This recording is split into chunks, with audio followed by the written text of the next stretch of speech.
I'm Kiara, I'm a registered celebrant, and today I want to talk to you about what goes into the vow exchange in your wedding ceremony. Because there are the vows, but there are also things before and after that are interrelated and that you may choose to include or not include. Whether you're going to write your own vows or there's going to be a celebrant writing it for you, it can be helpful to know what goes into it.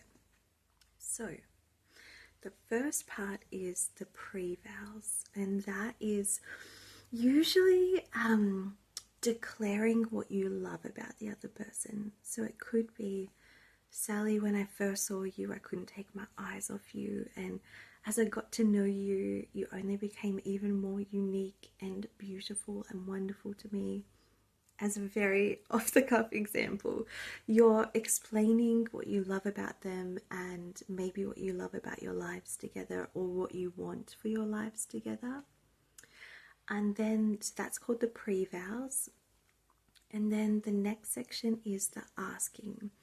So that is what we see in the movies, and probably would have thought, I think I probably thought this was the most important part of getting married, which is where you say, Sally, do you take Mark to be your lawfully wedded husband?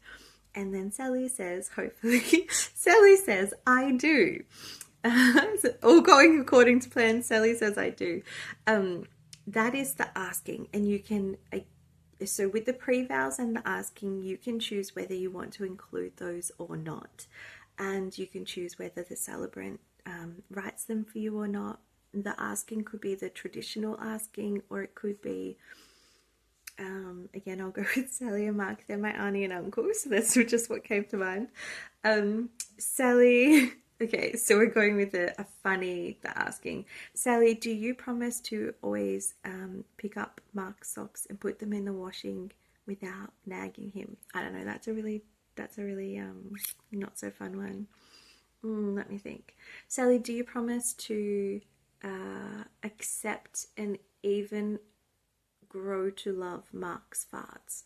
You can make up whatever you want, basically.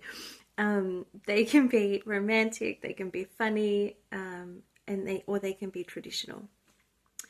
And then after the asking, so again, all of these sections are optional. And if you did every single one in depth, it would be pretty full on and kind of a heavy section. So you probably want to pick which ones stand out to you the most.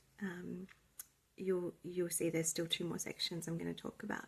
So we've done the pre-vows, we've done the asking, and then the next one is the vows. So you must have the legal wording in the vows, and if you haven't listened to my last video, I'll just quickly share that here. I call upon the persons here present to witness that I, your name, take thee, your partner's name, to be my lawful wedded wife, husband, spouse, partner in marriage. That's the stuff you have to include, so, take the day off. You don't have to write that part. Neither does your celebrant. That's already written for you. The law decides that you have to include that. And then you can also put your own creative, unique vows in. So I promise to cherish you and love you and accept all that you are and embrace everything you will become. As an example, again, really off the top of my head there.